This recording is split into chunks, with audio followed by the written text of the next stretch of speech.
Welcome to Keeping Score, everyone. This is Muhammad Ali, and you're joined also by Hamza Heather. Today, we have decided to take on a very interesting topic which has been doing the rounds, primarily because of how much he divides opinion. We're going to talk about Paul Pogba and about the criticism on him, whether it's justified. And we'll also, to give you a bit of heads up on the context of this conversation, other than general debates about Paul Pogba that have always existed. Very recently, Pogba has come out and said that he wants to potentially leave Manchester United, and a lot of fans, as we have heard before as well, seem to not be too averse to that idea. So, right off the bat, Hamza, tell us a little bit about why Pogba divides opinion. In order to understand Pogba and the opinion that he carries, you have to look at his persona first off, his online presence and his market, like his commerciality, basically. So the what irks fans a lot is his flamboyance, irrespective of what's happening on the pitch, and I feel that's really irks people a lot. That's one of the things Mourinho was also quite angry about. Angry about as well, and it comes down to comes true to the fans as well. So it's you. But the thing is, what needs to be said first off is that his marketability was one of the reasons that he was brought back to United. He's a great talent. He's one of the best players around. But his ability to to sell shirts. Ed Woodward, I'm sure, played it like sort of calculated that as a huge reason for why they paid the big fee for him. I think when a player like that is at a club at like United, which is always said with clubs bigger than one player and everything, and he comes in and he sort of acts like he's bigger than the club. But has he acted like that? I haven't seen I know Mourinho got worked up about a video where he was laughing supposedly when the team was having a bad run. But he doesn't seem like you see a lot of players in modern football that are constantly on social media saying, "Oh, we wish we were at this club," and I don't think the club matches my ambition, etc., etc., etc. I'm not being played in the right way. I've not seen a lot of posts from Pogba where he's gone out and said this sort of thing. I've heard I need a new challenge this summer, but before that, even in United's bad runs, you never had Pogba coming out in public and for example. I definitely agree with that. Exactly, it is that it's a modern day dilemma, and you'll see more criticisms and more issues like this in other teams as well.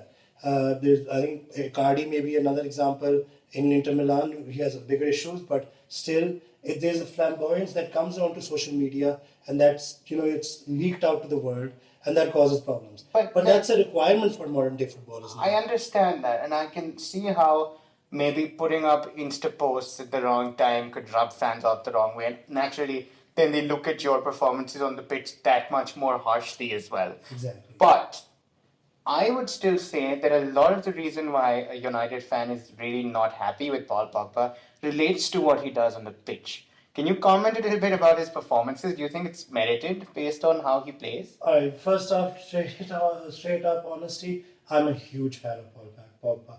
I personally believe that his performances are not being measured in the right way. The reason I say that is because he's a player. He's a central midfielder who we'll talk about later which position suits him best. He's a central midfielder essentially who's being measured up to the likes of Neymar, to the likes of Mbappe because he comes at the same price tag, and that's the problem. They start looking at him as PSG got Neymar and he's scoring these many goals, and this team got Dembele moved to Barcelona and now he's doing this. Yeah, but sorry to cut you here. I haven't heard a lot of United fans go out and say, well, Pogba should be scoring us 50 goals a season. It appears as though a lot of United fans seem to think that he doesn't do enough on the pitch for them. Like, he doesn't work hard enough. He's not fighting for the shirt, like, for example, a Roy Keane used to do. And Roy Keane himself seems to think that way. Do you think maybe that's the problem? I don't think anybody really minds his goal ratio because he's got a decent goal assist record. 13 goals now, 9 assists last year, so that shouldn't be the problem. It's just that it's the way I see it is that it's a misunderstanding of the modern game. Is my opinion. I don't want to step on any toes here. the player that of that runs himself off the park and bleeds on the pitch, the day era of that player is sort of going away. The reason it's going away for the expectation of that is going away from players like Pogba, because the way the teams should be set up and the way the teams are, Pogba isn't expected, shouldn't be expected to be putting in the extra mile, putting in that, because he is the sort of player who needs players around him to do that.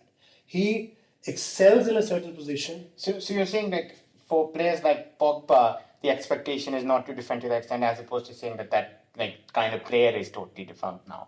No, putting it on to Pogba is defunct. Because you don't think that sort of responsibility should be going along with the players. It shouldn't be, and it's just that the expectation players have, the fans have, and everybody else who seems to criticize him, is that he should be the best at everything.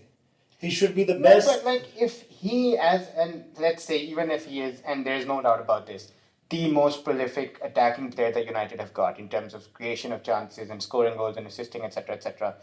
Still, as part of the team unit, like the cohesive unit that has to look good, a lot of fans seem to think that there's a disconnect between Pogba and the rest of the players. He lets them down defensively, becomes a liability, he loses the ball a lot. And to be fair to a lot of United fans, if we're being absolutely honest, the number of times he's dispossessed in a match, the number of times he misplaces passes in a match, is a very, very huge number. Like I won't go into the statistical numbers because you can easily look them up, but it is the most of any United player in both of those categories, and it's one of the highest in the league itself.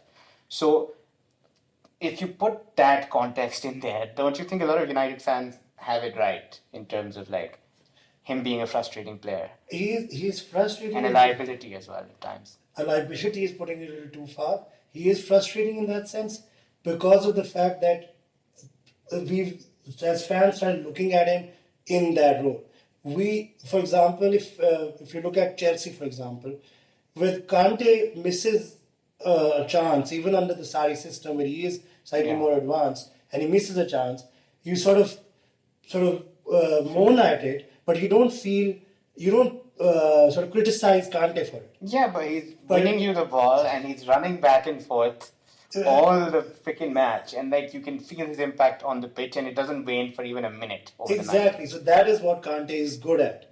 Kante is good at making his presence felt, running, getting you the ball, going forward with it, but he's not good at scoring goals. Another example for it is. But if you have a player who you've paid 100 million for, that you categorize as a box-to-box player, shouldn't you be expecting him to? We don't expect him to score every 5 minutes, but you do at least expect him to give a level of consistency in his performance over 90 minutes, not go from a 10 to a 5, but at least stay a consistent 7 throughout, and then give your occasional flashes of 8, 9, and 10. I don't sort of agree with you on the fact that he gives a 5.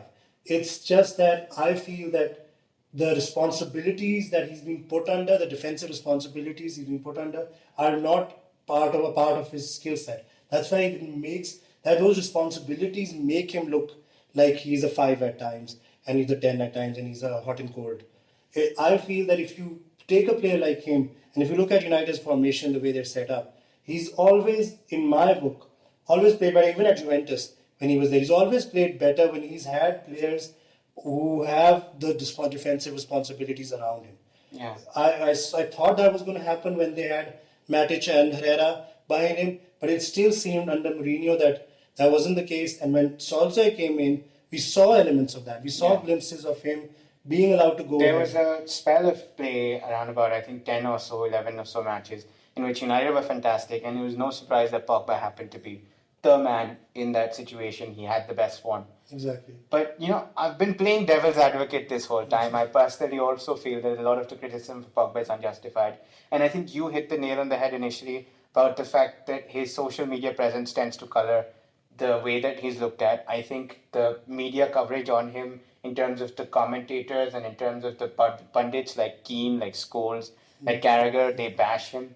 And I think they bash his commitment to the club. They bash the effort that he makes. And again, that makes United fans all around the world scrutinize him that little bit extra. And I am sure that there are problems in his game when it comes to losing the ball. There are problems in his game when it comes to misplacing the ball at times.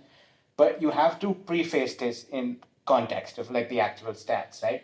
So one of the biggest reasons why Pogba loses the ball or is frequently dispossessed from the ball as compared to other players is because he touches the ball in a match significantly more than his other United teammates. They keep giving him the ball, they keep expecting him to do things, and all of the creative pressure seems to be on him. And he takes it in his stride, to be fair, because in the Premier League right now, there is no player in the entire league that does more forward passes than Pogba, or tries to sort of create play more than Pogba does. And when you try and do that, he still has an 82% pass completion rate, despite of how many vertical passes he plays. But naturally, when you're trying to play that kind of aggressive football, fast football, given how United generally set up as well, in a lower block, and they sort of try to, play through him, play faster, if you try and play that many forward balls, you're going to lose the ball often as well, particularly if the players around you aren't moving as much as they do. I don't dispute the fact that he doesn't run a lot in the match. In fact, there was a statistic that said that he walks more on the pitch than anybody else in the Premier League, apparently. But like, if you like really get into it, there's two reasons why United generally, as a team, tend to clock less miles per match than other teams. Like, for example, a City or Chelsea will be on the ball more, will be attacking more, will be moving back in front more. United, especially under Mourinho, were more than happy to sit off the ball and wait for their chance. So that's one of the reasons why. And the other thing is, if you compare Pogba with the rest of his teammates, he actually runs a full kilometre more than Ander Herrera, who's supposedly the poster boy for work rate at United per match. So Pogba runs about 9.5 kilometres, Herrera runs about 8.5 or something. And not just that, the entire United team has been doing poorly in terms of the amount of running that they've been doing. So when you isolate Pogba from that lens, it's kind of unfair, in my opinion, to do that. It really is. So like, we don't dispute that he could do more, but I think the context of the team, the whole team's been doing badly. Exactly. And when you put him in that lens and then add the attacking capabilities that he's still been offering, even though they're probably one of their most up and down seasons last season. So much in terms of like the change in management, the change in formations, the change in styles, and despite all of that, Pogba's probably been the one player who's still come out and like he made it into the PFA Team of the Year. Exactly, only player outside the top two that actually made that team. So in light of that, I think it's a little harsh to then go out and say, oh, well, we'll manage without him, given the fact that if you take him out of that side, like, there's not a lot. So we're having hogged the limelight for this much time. You were about to talk about formations, and I think that's also a very important facet of why Pogba performs better at times than others. So